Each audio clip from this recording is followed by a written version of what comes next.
Alright, welcome back everybody, Aesop Grimm here, and this is the continuation of our Chronicle in Crusader Kings 3, where we're trying to restore the Roman Empire borders, but in this Chronicle specifically, we're trying to form Italy. So let me get my timer going, but we're going to put you on pause here pretty soon. I want to give you the overview. We're in these early episodes, we're just trying to get more stable. And so 3 years are left on converting. I think he's converting this county right here, Benevento. And there's 9 years left on converting the culture of Apulia. So religion and culture are the two main things that I'm working on. He's got 10 months left in Messina. I think that's down here. Right here. To establish control. So it's those three things: control, faith, and culture. And that's our main objectives right now. And I will show you the maps. We could refer to them almost like heat maps to get an idea of where we're at. So we're almost done with faith. The entirety of our territory will be Orthodox, and that's what we want. And over here on culture, where's that? Is that this one? Yeah. We're working on Apulia right now. Which, okay, so then we'll have this one, this county. Logodoro, I think this is. Where does it say? No, Benevento, I'm sorry. And this one is Foggia. And this one is Capua. And once we have those done, this whole section, the boot, the southern tip of Italy will be done, and we'll have Sicily to do, and a couple counties over here. If I decide to continue on with that, I might just let them convert themselves over time. I'll just have to feel it out. It's how I feel at the moment, and make a judgment whenever I'll cross that bridge whenever I get to it. Okay, as far as innovations, we're in the high medieval era, but I am finishing off the early medieval era. So we're currently working on household soldiers up here. That'll be done in about 9 years, so about the same time that we convert that county to Roman culture, the county of Apulia. And then we've got Mangonel's coinage will probably finish itself off. It's got 2 years just without any focus at all. So mangonels and early centralization is what I'll be focusing on for our ruler, and I'll let coinage take care of itself. So there's your overview and your briefing on what I'm working on early on in this game. We are in April of 1075. And as usual, I will bring you back for any major developments. Alright guys, I will see you in a little bit. Alright, welcome back guys. We have been called to Holy War. So, by Prince Symmachus for the Duchy of Mesopotamia. We will accept that. And I want to take this opportunity to kind of brief you on what else happened. You can see it's 25 July of 1080 AD. We lifestyle. We completed this tree. We're now an architect. And because of this trait, I've also scaled up quite a bit in a number of areas. I'm going to brief you on that here shortly. Currently, we have the strategy focus. In hindsight, because I play my wars in Bannerlord, I think I would have gone down this tree. Because that is maybe a downside of the CrusaderBlade mod, is that it makes quite a lot of this irrelevant. This in particular was very nice with its knight effectiveness. This side right here of things. And there's almost like not a reason to do that now by using CrusaderBlade. So it's not... I don't want to necessarily call it a negative. Everything comes with it has trade-offs. So CrusaderBlade is just a different flavor, and we miss out. These are the things that we give up to gain that. I still think that's a net gain, but we're working on that middle tree right here. I decided to take Overseer because this does the most stuff for us with realm management as opposed to on the battlefield, you know, and those kinds of things are still impacting us. The stuff I'm seeing here, this stuff right here, still helps us outside of what CrusaderBlade is doing. So the other thing is our youngest son lost the trait sickly, so he is robust and he is bossy. He's training in a martial education. It's not really reflecting.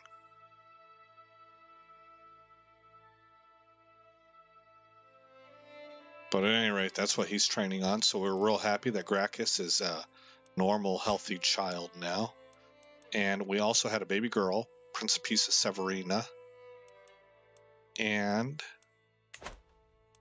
when it comes to construction, we're at level 4 on shipwrights here in Salerno, and level 3 on everything else.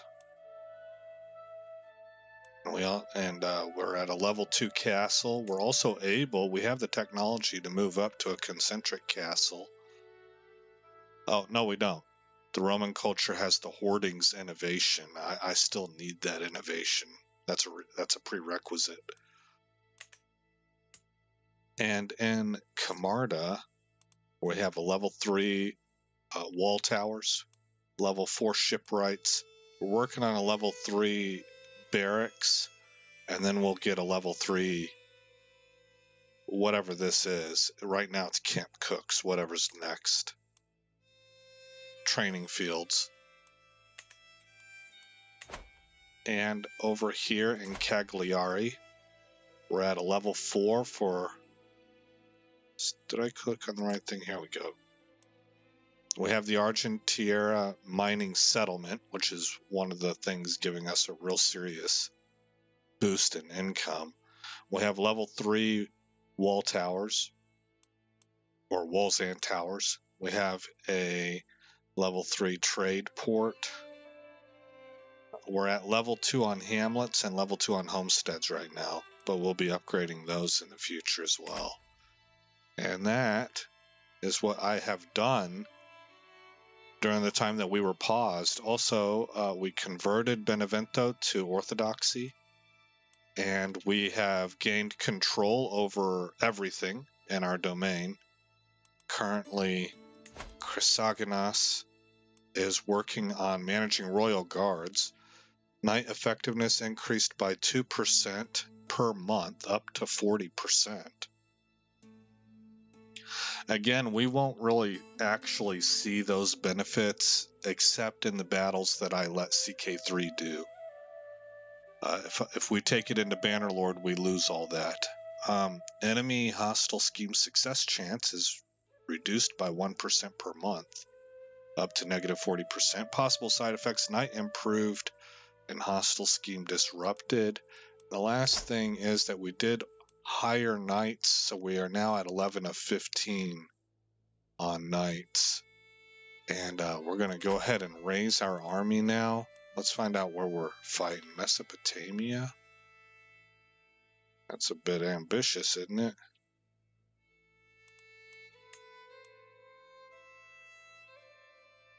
Right here. This is who we're at war against.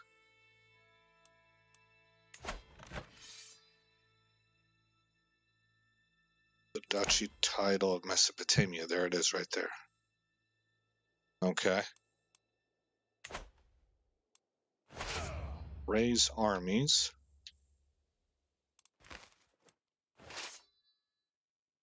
And I think these are our... No. It was way over here. Yeah, okay, here's them. Here's our guys. Okay, so we're going to come to here.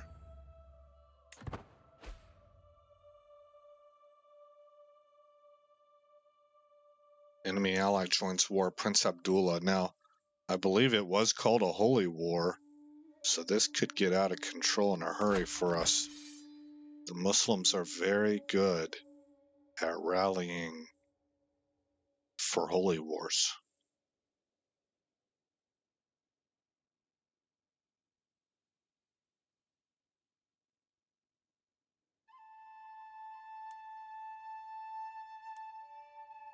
Oh, I'm paused. I didn't mean to be paused. Let's go ahead and take that up to speed 4 while we're transiting over.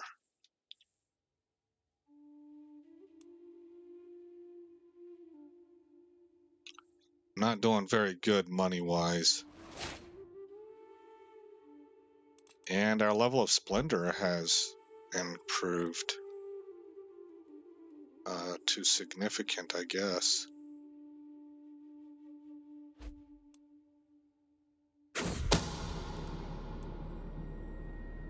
Someone's plotting to kill Tryphon.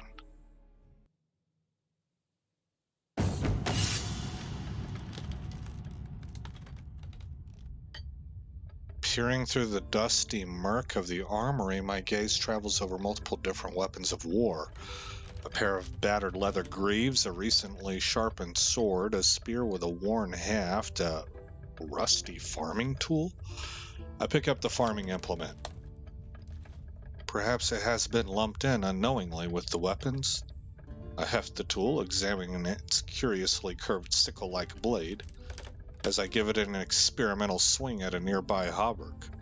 The blade pierces the mail, scattering a few iron rings across the floor. Interesting. I wonder if this could be repurposed. You investigate ways to turn this tool into a weapon. Taking the small blade out into the midday sun, I inspect it more closely. The blade tapers to a point at one end and disappears into the tang at the other, leaving a length of slightly rusty but still sharp iron in between. The kink at the blade's head gives the implement a wicked curve to it. Useful for cutting through shrubs, you'd think, or maybe finding gaps in armor. It's clear this could be repurposed as a weapon of war, but the question remains exactly what guise said weapon would take. Yeah, this was one of the reasons that the Muslims did so well in the Holy Wars after the First Crusade. Their blades were curved, and that was better for slicing through armor than the penetration quality of the straight swords, the long swords that Europeans used. As far as I recall from reading years ago.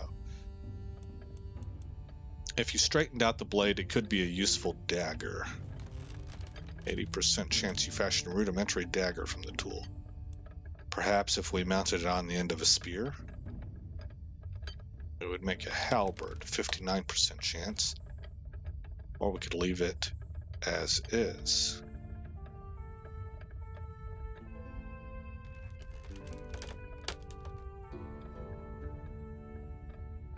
I want to try leaving it as is and just hone the blade.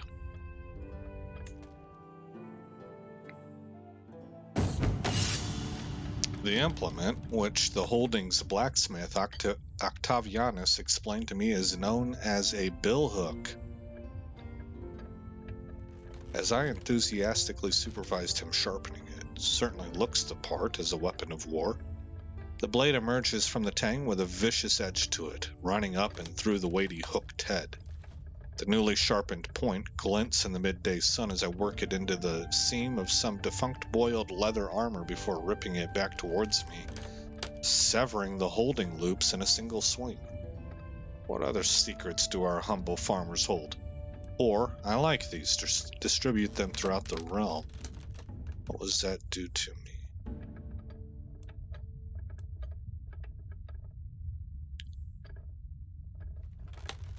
Holding taxes in farmlands plus 5%. Billhook artifact.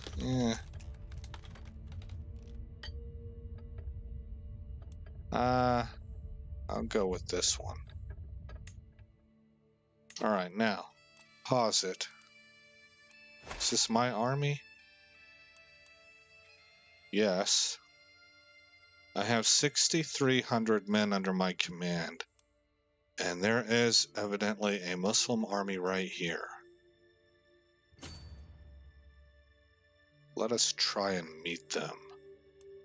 Our allies have 4,500 troops. I am proud to see my daughter no longer as a child, but as an adult. With sufficient tutelage, even a child that has displayed little natural inclination towards scholarship, such as Tarcia, can come to truly understand any subject. An avid learner, she has become quite the purveyor of knowledge, and has proven herself fully capable of structuring advanced theoretical and theological arguments. And she has become an astute intellectual. We now need to marry her off. 16 years old, 10, 4, 6, 7, 14. All right. Well, alliance power.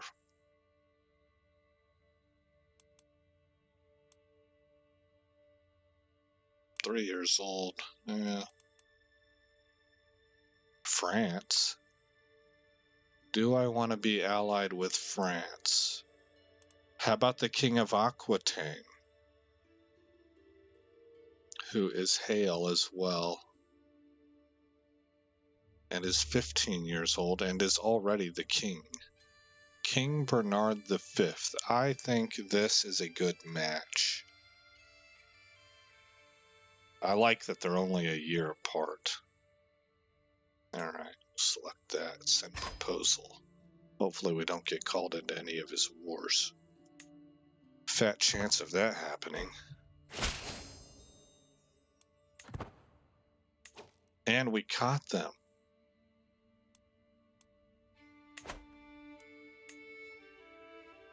Enemy Holy Order, Ghazis of Eastern Fazugli has been called by Emir Ahmad the Foolish of Diyarbakir and now stand against us. Okay.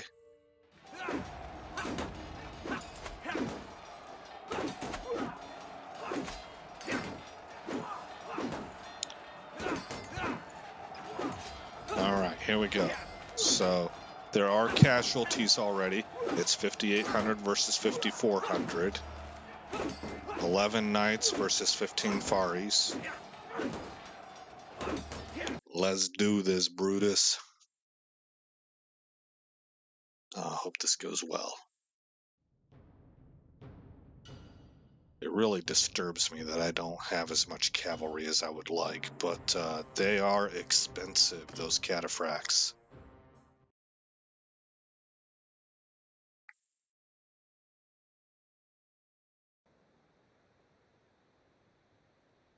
Alright, we're attacking them, so they are probably going to make a beeline to hold the high ground right here, is what I'm thinking. So I'm going to put my guys right here, maybe. No. I don't want to extend flanks too much, because if we're marching up into this area, I think I want to have depth. Rather than being stretched out over here where I don't think they're going to be able to do much. Yeah, I'd rather have them just fill this gap right here. Now, I am anticipating that that's what the enemy's going to do. If I'm wrong on that, we'll adjust accordingly.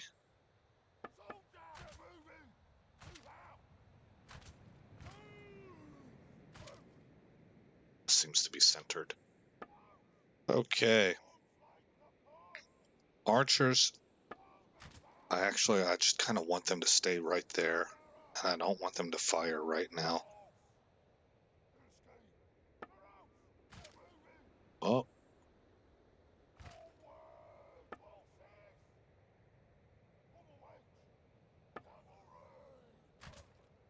Okay, there's my cavalry, my knights. And we are ready.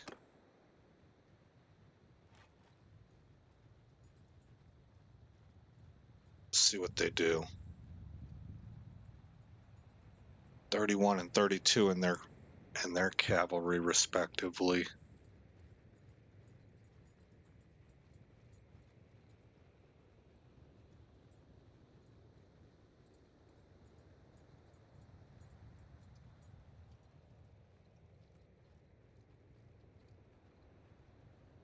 I want to see what they do. Because if they send their cav at me, I don't want my troops moving forward just yet. And it doesn't look like they are. They're going to wait for me.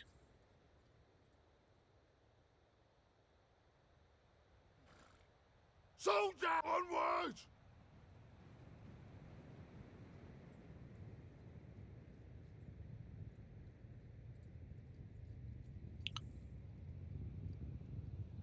And my cav, I think, needs to actually stay back. Bowman! Spread the field! Rather than taking the initiative, my cav needs to Get moving! stay back and react to them as they move in to try and protect my archers.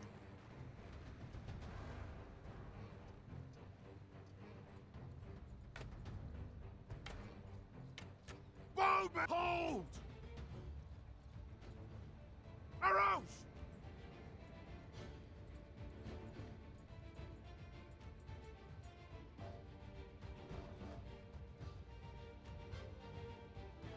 I don't really like that my frontline troops split. But I'm also curious to see how that pans out.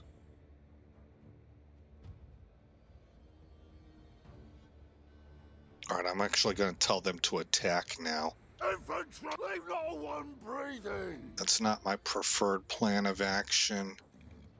But the way that they're going, if I just have them advance, that left flank might just march right past the enemy.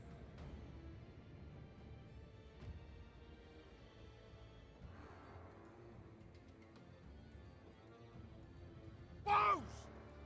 Move! Move out! Get moving! Right about there. Okay, their cav is now coming in for support. Bow! Pick your target! Right on my flank!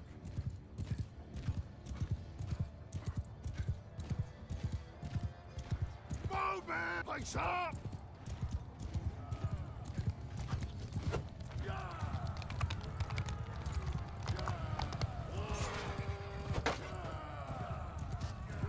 Bowman! Move!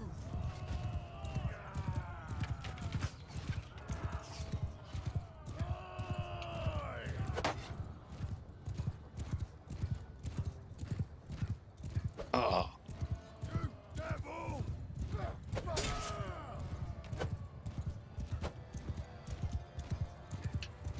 Die, you bastard! I can't believe I missed him. Alright, I better let my cav go.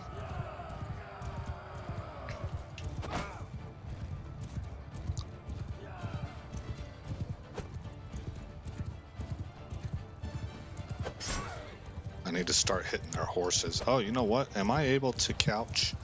Yes. Oh boy. My archers are really getting hammered.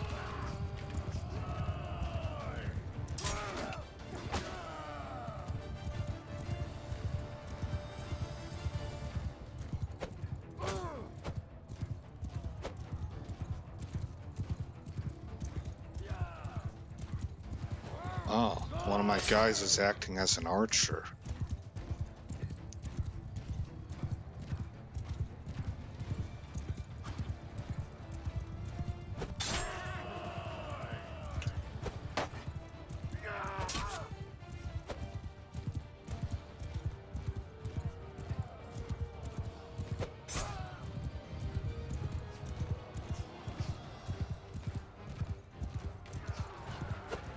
Oh, missed him.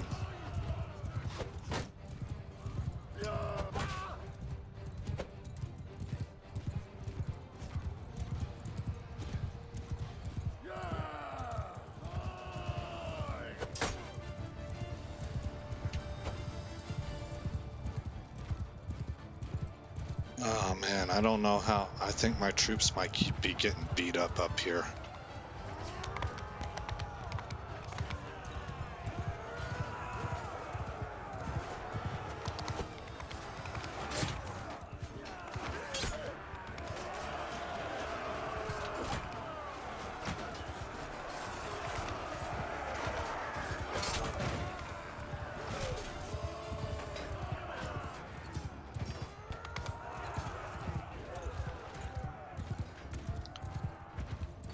It's not really going my way.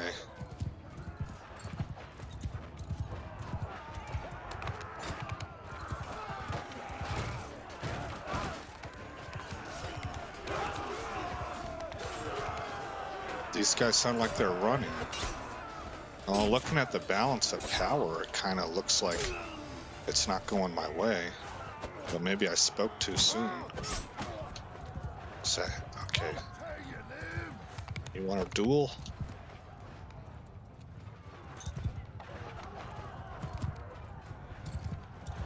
Ah.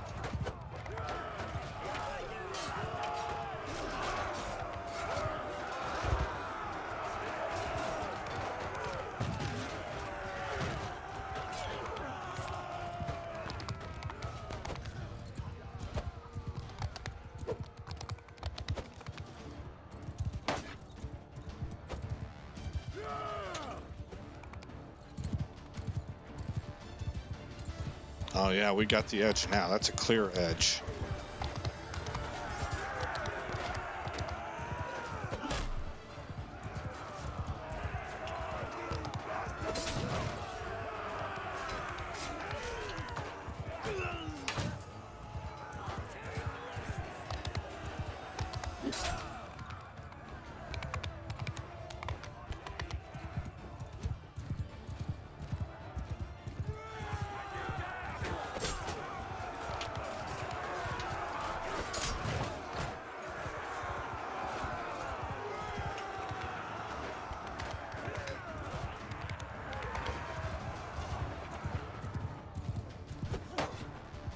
Things are turning in our favor. I want to see if I can get this couch lance going.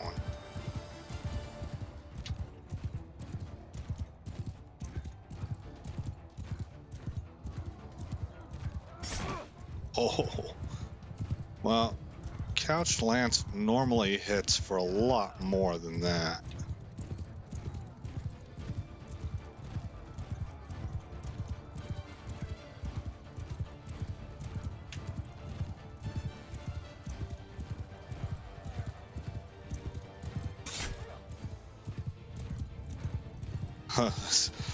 Alright, so I'm keeping those guys distracted effectively. They're just chasing me around. Oh yeah, finally got a kill of a cav troop.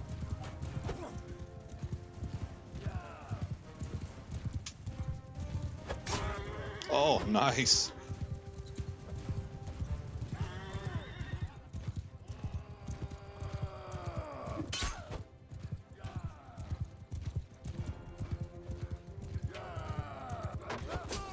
Both those dudes were dehorsed.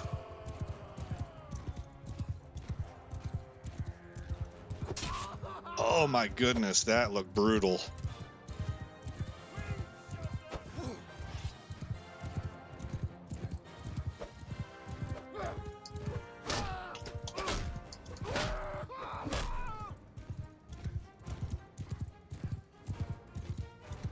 All right. Good day for us, man. I thought we were going to lose that. That's part of why I was so quiet. I was sort of just analyzing everything. And I couldn't control my troops exactly how I wanted to. I kind of had to let them go and operate on their own a lot. So I was just having to sort of watch it play out. And I wasn't really sure what I could do about it. But our frontline troops are beasts. Man, they're a tough nut to crack. These guys are grizzled, armored up. It's the Roman way. All right, they're off the field. So I think that's the right there. There's our sign. Okay, we've won.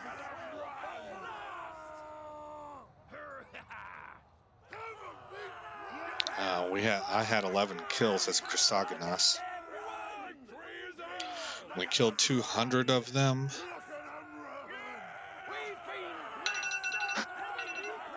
There's the timer. 90 were wounded. Yeah, and that reflects right here. They lost 290 for them. No, is that wrong? It says that they killed 290. We killed 414. Yeah, okay. I just misread this sometimes. I'm not used to it. I don't know. I forget or whatever. We had 414 kills. 200 of our guys died. 90 were wounded, and 56 of our guys fled the field. For them, 290 of their guys died. 124 were wounded, and 63 fled. So you can see these right here, these wounded, those are the ones that are potentially captured. And there's a whole list of them. Man, that's a bunch of dudes. Farron died. I don't know who Farron is, how high up he is. And Abdul Hamid died. All right, let's take a look and see what the after action report is. Hey, we gained level of fame. Glory is widely known. Okay, let's take a look at this. We have 2,052 survivors. They have 1,640.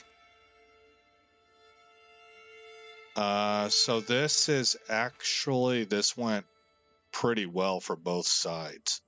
We had 4,278 losses. They had 4,379. So that's good for us. They had more losses than we did, but not very many more. And they started with fewer, but not that much fewer. So we're in a better position at the end of the battle. But both of us lost a lot of troops. Okay, details. Our knights had 240 kills total. Armored footmen had 1,442. How about that? They only lost 29 guys. I didn't lose a single knight. That's excellent. Oh boy, my pikemen got chewed up. And of course my bowmen just decimated. Okay, so if we go over to knights and we just single it down to events, Chrysogonos slew Mayor Timur. Excellent. Our knight maimed theirs, so that dude's not going to make it. Normally, whenever you're maimed... Oh, he doesn't have the maimed trait, though. He's only disfigured. Hideously disfigured. Okay, so he's doing okay. We captured this guy right here, Kudayar Yarukid. We captured a sheik, Sheikh Zakaria II. Well, that's gonna affect some things, I would hope. All right, we'll dismiss that. X out of here. We are currently in a holy war with our ally, the Prince of the Byzantine Empire. We're fighting for Mesopotamia. I keep forgetting where that's at. It's somewhere around. I think it might be this one or this one. And we'll see how it's going. The balance of power is in our favor right now, plus 21%. But they did call in one of their holy orders. So we will hit save.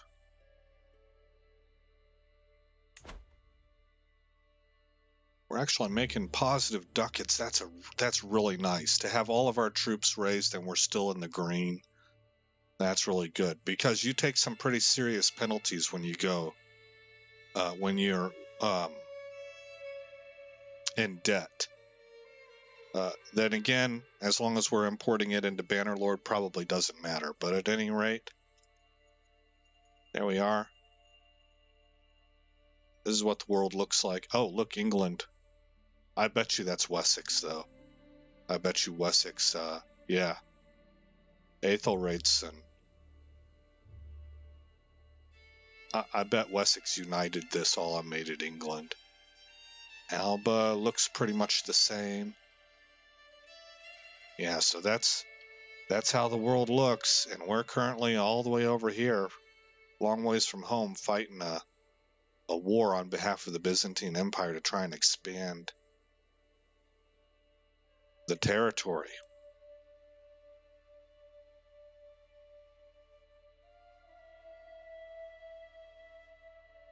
Yeah. All right, guys, again, I'm Aesop Grimm. Thank you for coming by the channel. I hope you like what you saw. I hope all is well in your neck of the woods. And I will see you in the next episode where this story continues.